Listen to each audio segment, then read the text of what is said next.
Hello Sigurd, this is Mashno, and I've been looking at your game, the game that you sent me, and you write me in the message that you, actually just started playing in a club only 5 months ago, and your rating was set at 1100. I must say they underestimated your playing strength. That's absolutely clear, because in this game you play much better than that. So I will not be surprised if your rating after the adjustment that is made after playing several games will be much higher. Because this game is really of a good level. You write also that you have been beating some 1600 plus players. Doesn't surprise me. In this game that you sent me, you show that you have positional understanding, and you also show that you have a tactical vision that is well developed. You spot tactical ideas easily. It's an interesting game, and I want to go move by move through the game so we can see where eventually moments of improvement or other ideas can be found. You are playing black here, and it is a slow game. 2 hours for 40 moves, and then an additional time of 30 minutes for the rest of the game. Those are the really good, serious games. That's the tempo that gives us the option of really showing our playing strength. Slow games, well thought games. You had black, your opponent opened with d4. You play knight to f6, bishop to f4, so it's bringing this bishop out of the pawn chain that we see in this kind of London systems and Torre systems, and this is the same idea. Sometimes the bishop goes to f4, sometimes to g5, and then it has a different name, but the idea is the same, out of the pawn chain before playing e3. You play d5, you play e3, and here you make an unusual choice. I'm not saying it's a bad choice, but it's unusual to play b6 here. It is on one hand a very logical idea that what you want to do is to play b6 and then play bishop to a6, so b6 here, bishop to a6 to trade these two light squared bishops. On the other hand, I wonder if it's not a bit too early to want to trade these bishops, because actually in this position we don't know yet whether the light square bishop is going to be a good bishop or a bad bishop. The fact that this pawn is on a light square and these two are on dark squares don't tell much at this moment, because this can change easily. Eventually white can try to push his e3 pawn to e4 and trade the center, or eventually you can try to play c5 or e5 at some point. So it's too early to talk about what is your good bishop or your bad bishop. Another option instead of b6, I'll show you two variations that are very interesting in this type of positions.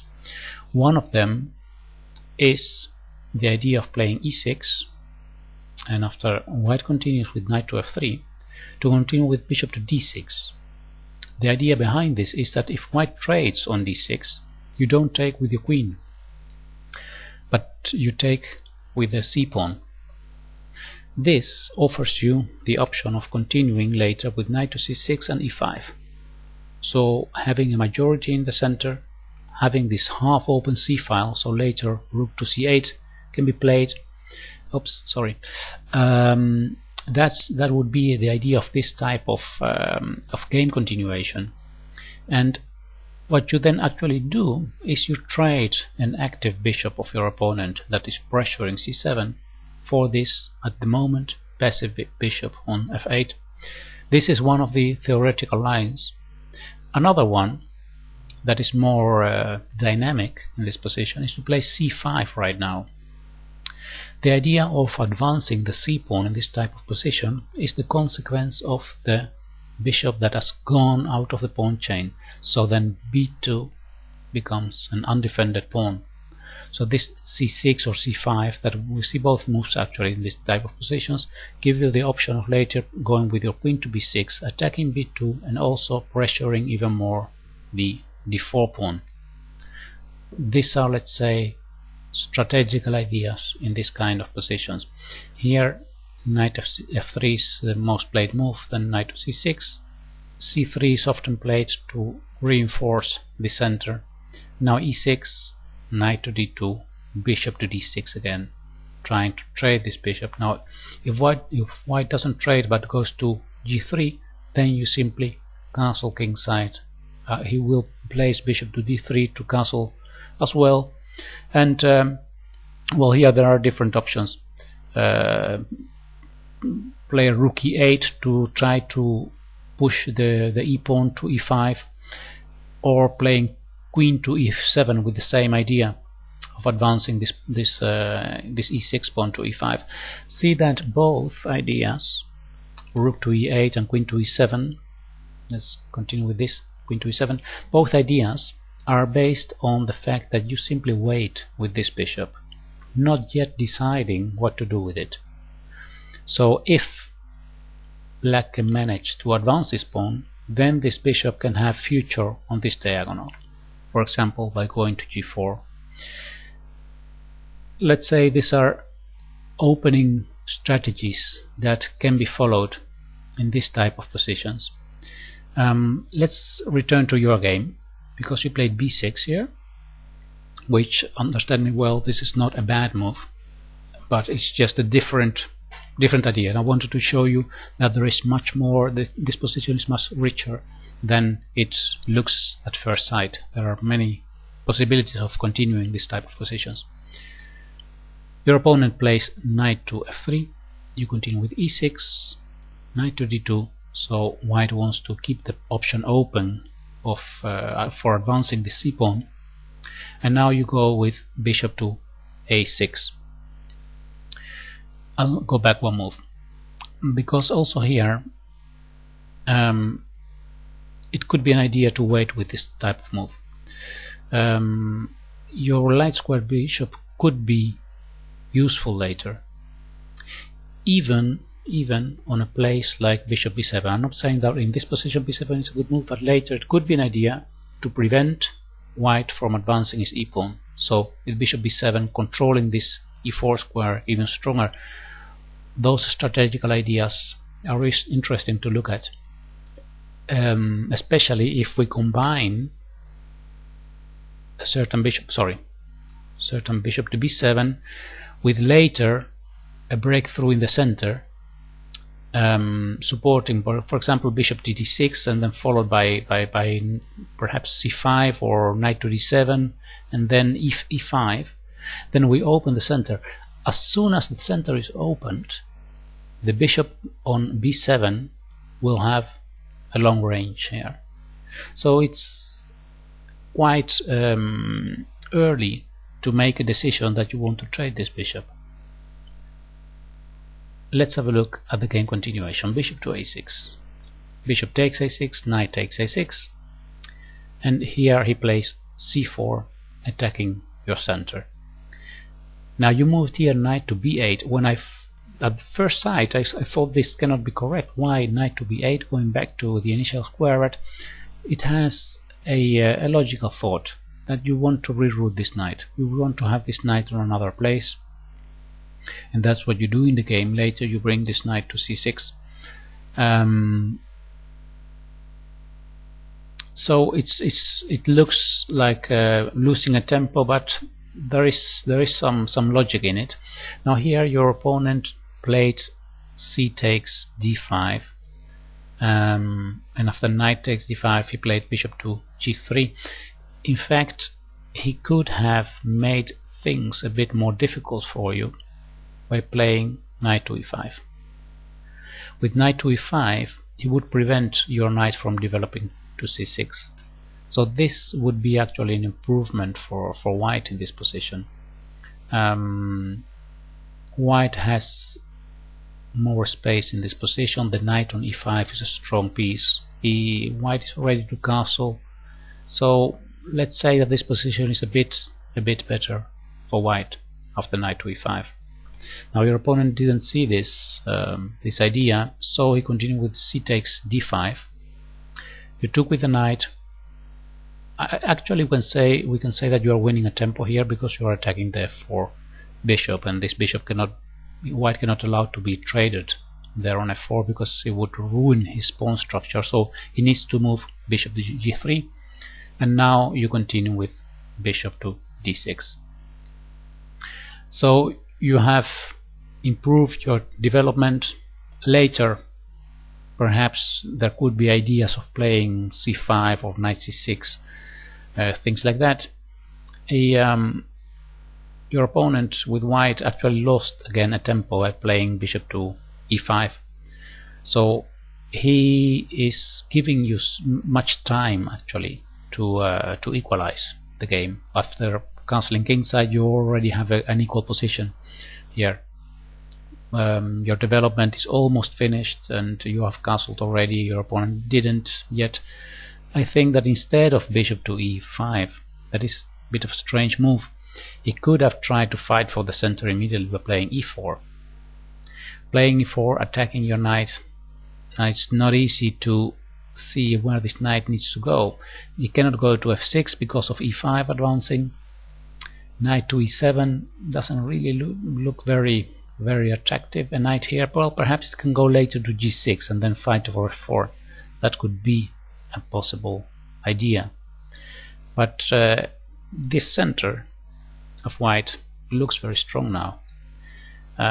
You will have, with black, you will have to attack this center at some point. You will have to make a plan of advancing, for example, c5 or perhaps even f5 in some idea.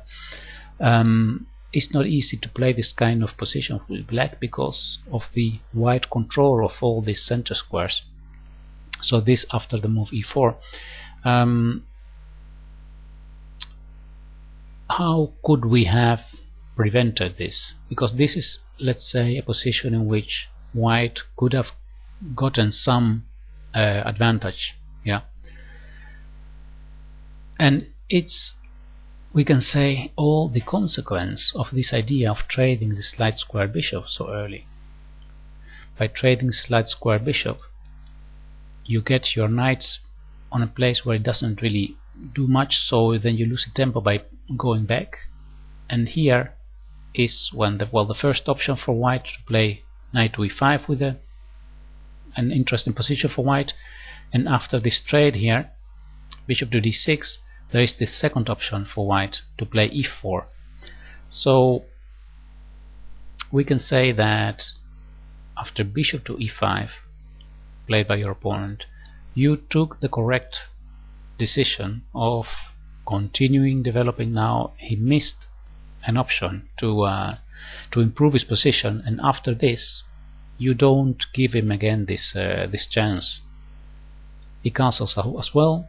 Now you go with a knight to c6, attacking the bishop on c5. He plays knight to c4, and here you continue with b5. b5 is a move that, well, it forces the knight on c4 to make a decision. To take on d6 is the most probable thing. So you are here actually wanting to continue with the pair of knights. Now the knights in the position that resulted later in the game were very strong, especially when your opponent gave you this c4 square. We will see that a bit later. A move like b5, I don't know, it has its counterparts. b5. The counterparts of this is that c5 can become a weak square. So after he traded, it didn't happen because you could retrade with the pawn, so now c5 is not weak anymore. But if we go back here to this position, when you move a move like this, like b5, you must always think about consequences and calculate variations.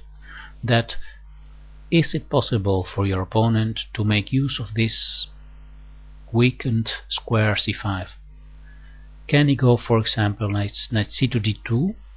Let's have a look. Knight c to d2. Then you perhaps will take here on e5. Knight takes e5.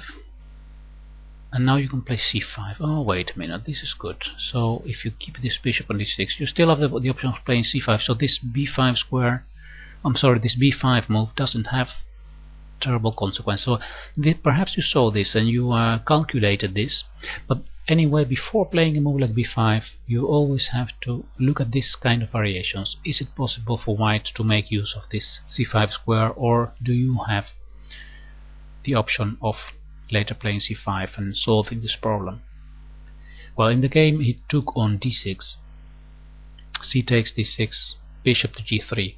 Now this bishop of white has been going back and forth from e5 to g3, from g3 to e5, from e5 to g3 again. So he has lost so much time that this gives you, of course, the option of improving your position. Played queen to e7 here, and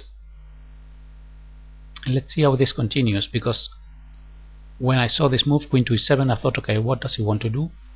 He wants probably to connect the rooks, play a rook to c8, rook to c7, the other rook to c8, so we have doubled rooks on the c file, or perhaps you want to advance this pawn to e5.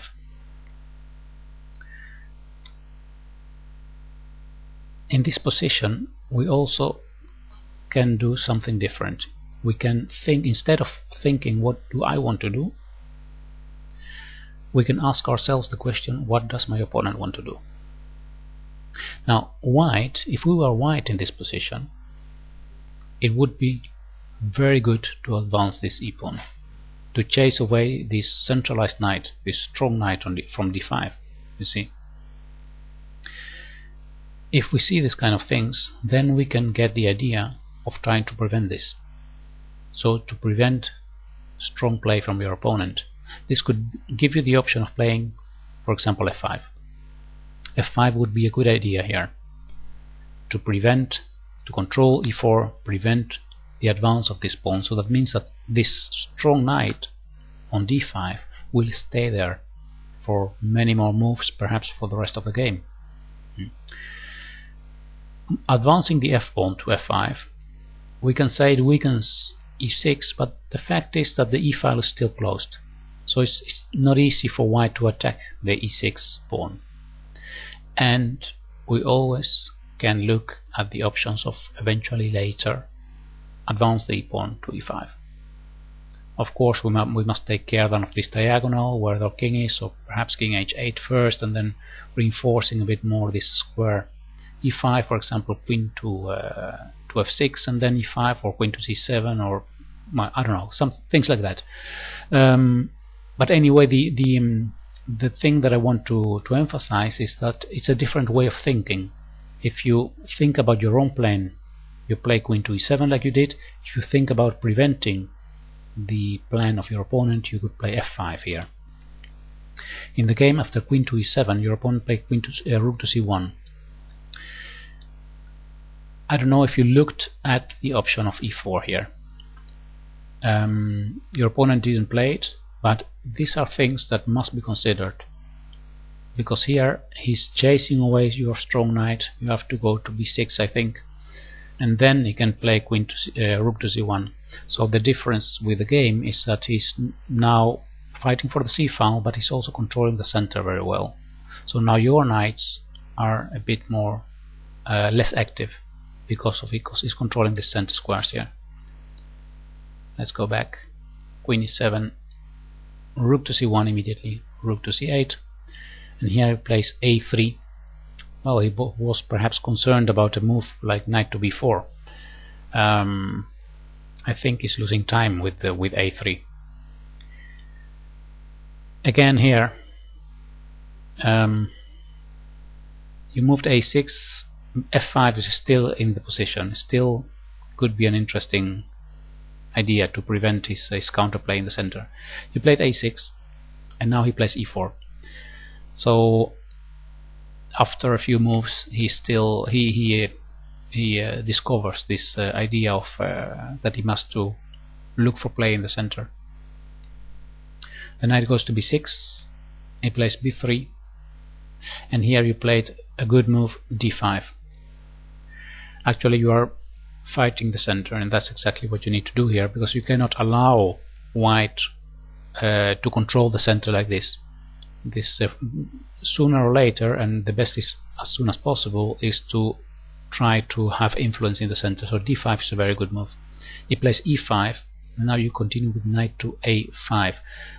I looked at another variation here, and that is another plan, let's say, is to play rook to c7 with the idea of doubling up the rooks on this open c file.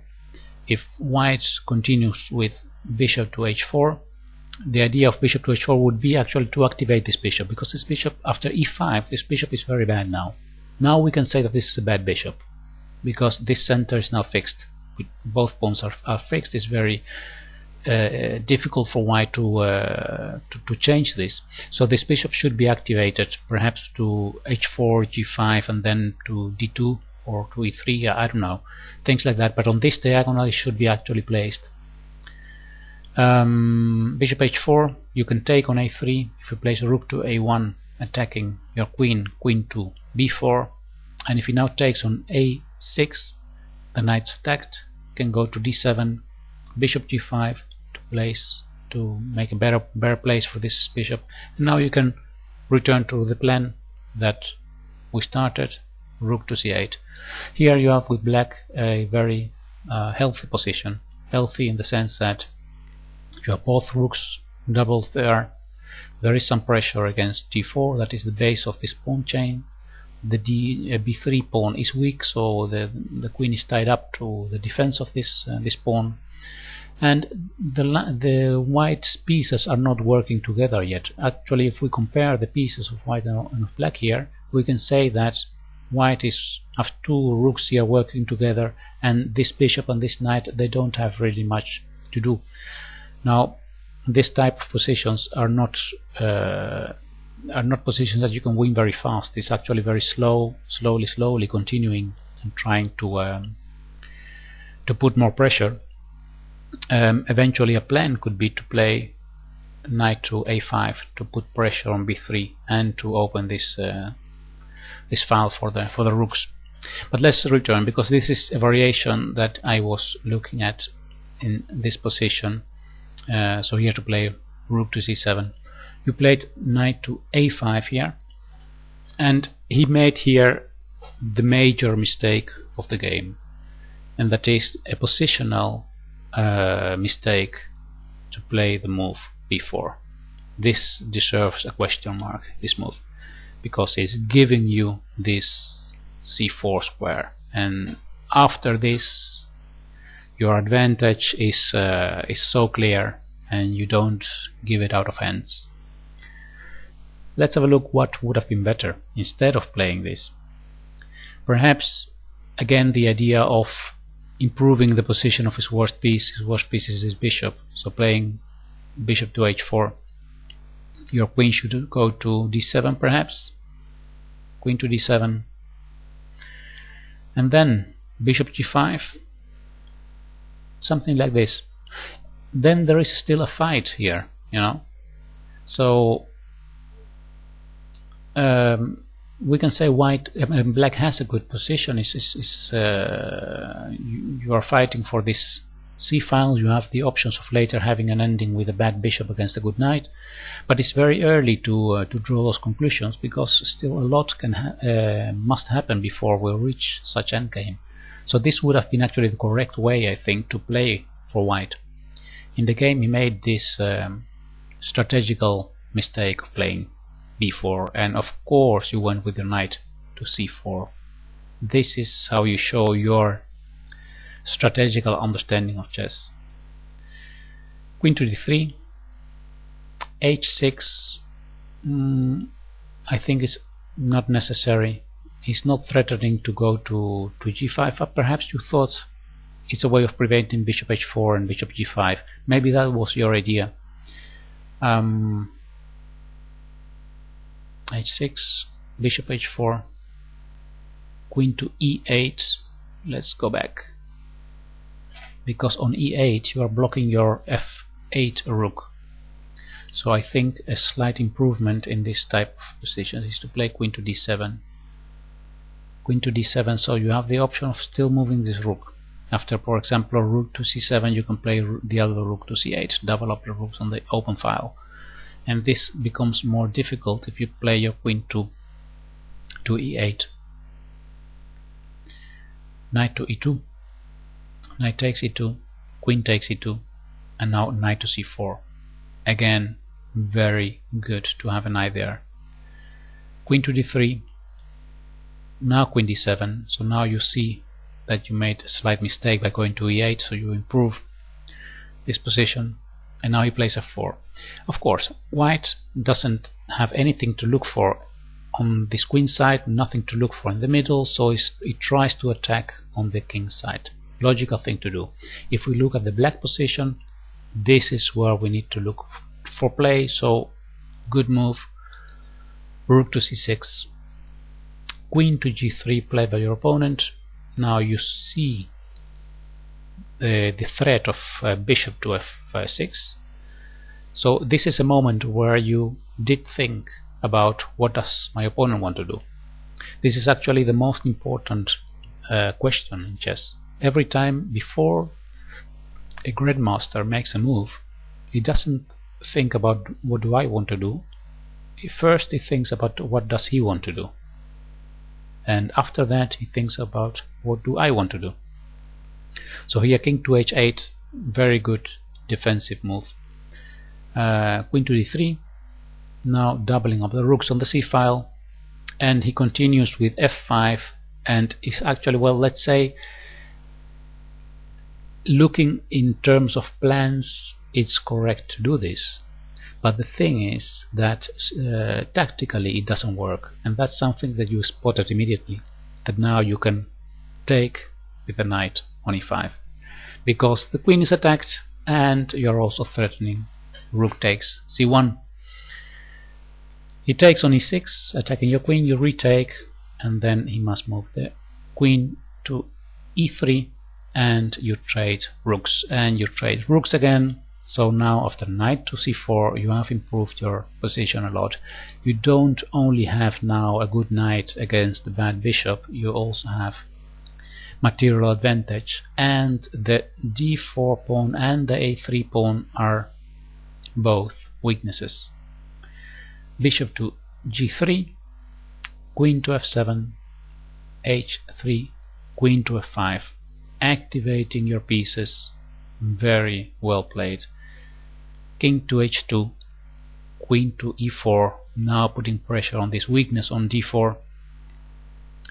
Bishop to e5, and here this is move 37, and you write to me that you had a time control at move 40, so I imagine that perhaps you were here a bit in time trouble, so you played king to g8, while here there was absolutely nothing wrong with taking on e5, because after he takes, you take with check here, so you don't need to be afraid of queen to c8.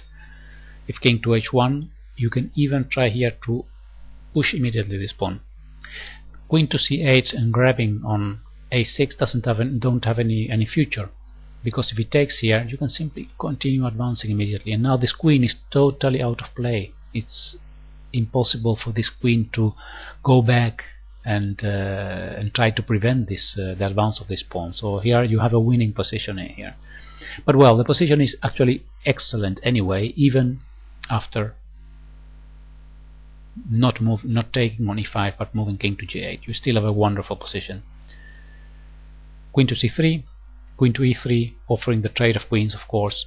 This shows that you understand that this endgame must be won for you, and your opponent trades the queens. So after this, actually it's quite easy to play. You simply need to attack the weak pawns with your knight, and then activate your king and start winning some pawns and advancing your pass pawns, and that's what you did in the game. I'll go a bit fast here because this is actually simply a a matter of technique, and you show that you understand this technique very well, centralizing the pieces and then going for the weak pawns, and then using your king to control the dark squares so your pawn can advance. And at this point your opponent ran out of time in a lost position for him. So well, it would perhaps have been a bit more sign of sportsmanship to resign here instead of going out of time, but well, that's just a small thing. Well, summarizing this, I must say you played a very good game. There were a few points that I emphasized where other ideas could be used. I hope you find that interesting to look at. And well, I think that's it for now. I would, of course, to ask you to go to my website and make a donation if you find this this video useful for you. And after that, of course, you're welcome to send more games. I wish you lots of success and enjoyment and positive excitement in chess. And well, good luck, and I'll see you next time. Goodbye.